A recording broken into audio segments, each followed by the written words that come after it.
Lui, c'est Daniel Teclé-Manot, premier coureur noir africain à participer au Tour de France en 2015. Depuis, quelques coureurs l'ont accompagné, mais toujours dans l'ombre d'idées stéréotypées souvent utilisées pour expliquer le manque de diversité parmi les équipes et les coureurs du peloton professionnel.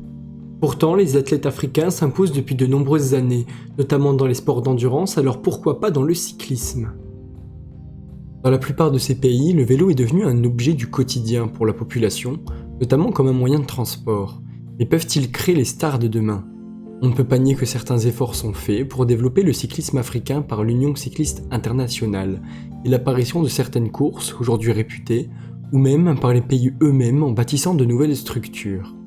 Il reste encore du travail et un approfondissement des aides, mais Graal de toute fédération sportive, les championnats du monde de cyclisme sur route 2025 auront lieu à Kigali, au Rwanda, attribués pour la première fois à une fédération africaine.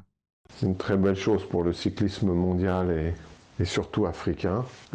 C'était une volonté du président David Lapartien, le président de l'Union cycliste internationale, quand il a pris les rênes de l'UCI.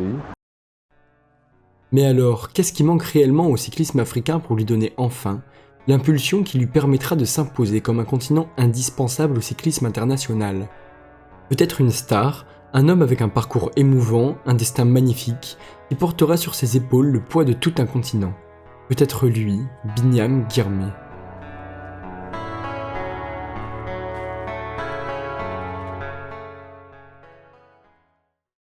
Pour comprendre son histoire, il faut revenir aux bases de son existence, avant même son éclosion.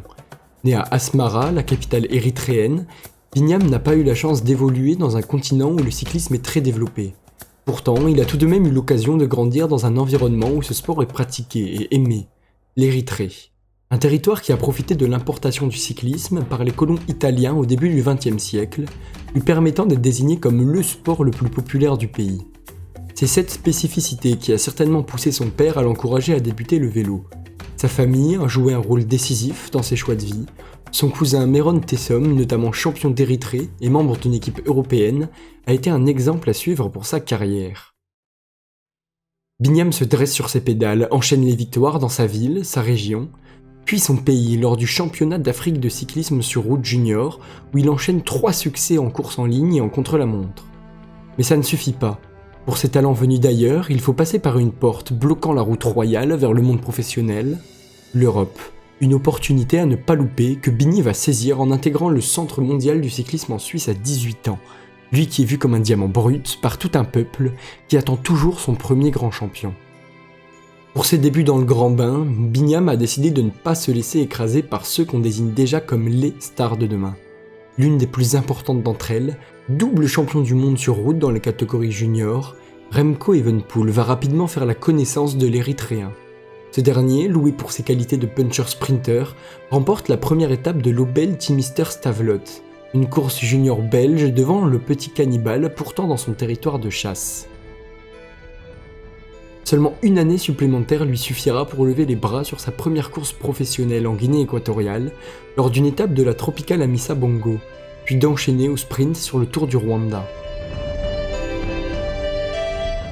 C'est finalement en Europe qu'il va réellement commencer à se faire connaître dans le peloton, en se distinguant grâce à une place d'honneur sur l'étape reine du Tour de l'Avenir, souvent comparée au Tour de France des espoirs du cyclisme international. Le Tour de France, un rêve omniprésent dans les nuits de chaque coureur cycliste, un rêve qui paraît si difficile à concrétiser et qui a vu si peu d'Africains participer. Pourtant, les performances de Binyam vont lui permettre de faire un petit pas vers cet objectif. Il intègre en 2020 sa première équipe professionnelle, l'équipe continentale Delco, qui va lui permettre de passer un premier cap dans sa carrière. Le jeune coureur va enchaîner les courses pro avec des résultats encourageants. Il est selon tous ses entraîneurs un jeune talent, un diamant brut à polir qui sait rouler, grimper, mais surtout sprinter. Mais face aux difficultés financières, Delco ne peut pas se permettre de garder son petit prodige. Arrive alors une équipe qui a fraîchement intégré l'UCI World Tour, Intermarché ou Anti-Gobert. Intermarché, c'est une équipe belge qui a franchi un à un les paliers des divisions cyclistes pour atteindre la plus élevée en 2021 et ainsi participer aux plus grandes courses internationales. Bini arrive dans l'optique de concrétiser cette réussite, un jeune talent sur qui on compte pour devenir la structure qui pérennisera l'équipe au plus haut niveau. On passera alors la première saison avec l'excuse de l'intégration, sans effacer sa première ligne inscrite dans l'histoire de son continent. Une médaille à un championnat du monde de cyclisme, première pour un noir africain en devenant vice-champion du monde sur route espoir. 2022, l'équipe veut entrer dans une nouvelle dimension. Elle compte sur des résultats d'Hermans, Pozzovivo, Meintjes ou encore Alexander Kristoff. Une composition solide, même si on peut émettre quelques doutes sur sa capacité à devenir une des indispensables du World Tour. Notre héros va bouleverser tous les pronostics. Pour la première fois, on va faire confiance à Bini sur les plus grandes classiques, le 3, et même Milano-San Remo où il ne va pas se cacher. Mais pour devenir un grand, il faut gagner, rassurer ses équipiers, ramener des points au classement mondial. Alors, sur Gand-Wevelgem, quand Bini va voir une occasion de briller à 24 km de l'arrivée, il ne va pas hésiter.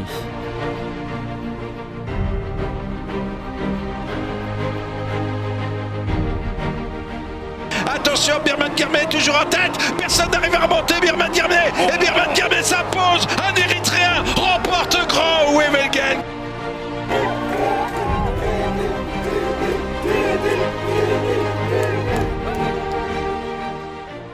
C'est lui, le premier Africain à gagner une classique World Tour. Maintenant, le monde le connaît, il ne peut plus jouer la carte de la surprise et sera attendu sur son premier Giro d'Italia. L'objectif est clair, une victoire d'étape. Mais pour s'imposer comme un sprinter, il ne suffit pas d'être fort, il faut être le plus fort. Sur un grand tour des arrivées au sprint, il n'y en a pas tous les jours. Il faut profiter de chaque occasion, et plus les jours passent, plus le rêve s'éloigne.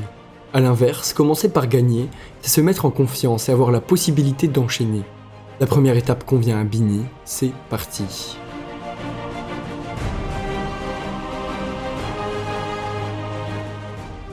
Une occasion loupée, mais un début prometteur. Et la suite le sera tout autant. En face de lui, un adversaire coriace, Mathieu Van Der Poel, c'est le moins qu'on puisse dire. De son côté, Bini enchaîne les bons classements, sait se placer, sait démarrer, mais ne sait pas encore gagner. Et le plus dur, c'est de relancer la machine. 10e étape, nouveau duel, mais cette fois-ci, les choses ont changé. Girmay is going to hold off Mathieu Van Der Poel, and he makes history. Veni, Vidi, Bini. Et alors quoi? Il a enchaîné les jours suivants, il a continué à progresser en 2023. Bon, ça ne s'est pas vraiment passé comme ça. Oui, vous avez bien vu. Une blessure à l'œil en fêtant sa victoire, fin de Giro. Ça paraît peut-être ridicule, mais cruel. Surtout que Bini ne relèvera pas les bras jusqu'au Tour de Suisse de l'année suivante, et que le Tour de France, dont il rêvait, n'a pas inversé la tendance.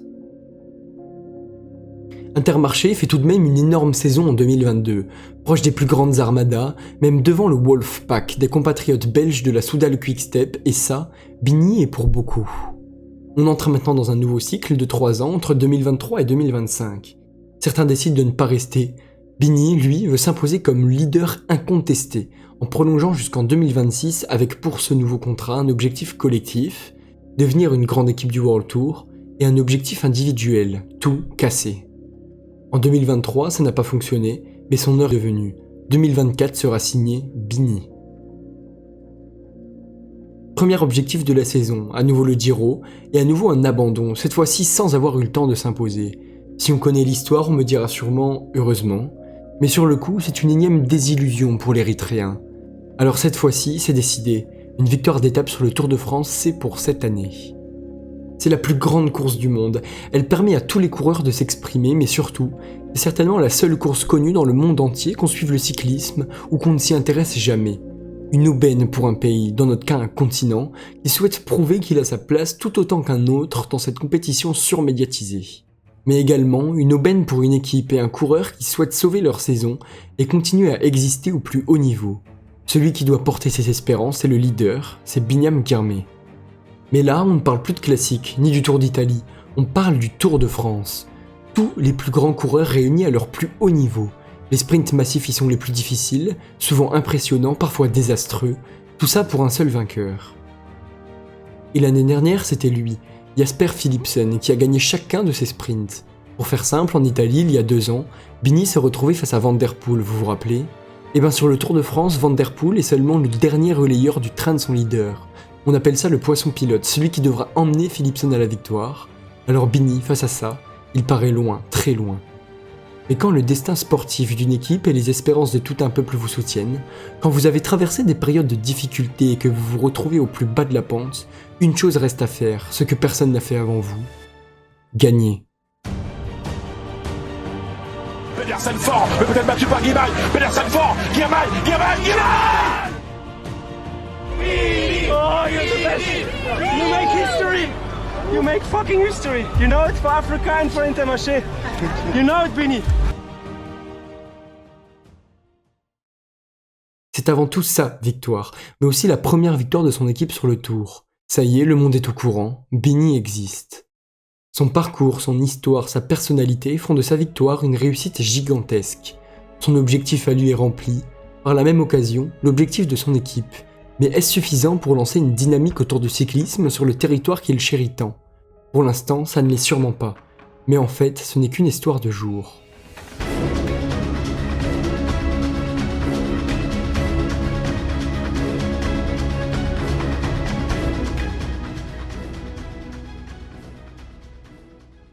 En plus de ces 3 victoires, Binyam endosse le maillot vert, devenant le premier Africain à le porter. Le maillot vert, c'est un maillot distinctif, spécialement conçu pour les sprinters. En fait, il détermine le meilleur sprinter du Tour par un système de points en fonction de la position de chacun sur la ligne d'arrivée, mais aussi sur certains sprints intermédiaires. Celui qui aura le plus de points aura alors la chance de monter avec sa tunique sur le podium final et d'être considéré comme l'homme le plus rapide du peloton. Ça paraît peut-être anodin, mais pour le gagner, il faut finir le Tour, arriver dans les délais des 21 étapes, malgré la montagne et les performances incroyables des grimpeurs à l'avant. Alors une chose fait plus peur que tout, la chute, la blessure, voire l'abandon. C'est dans ces moments qu'on peut distinguer les grands coureurs aux grands champions, ceux qui apportent un supplément à leur sport sur une longue durée en faisant rêver les plus jeunes pratiquants. Et peut-être qu'avec ses prouesses, Bini en fera partie.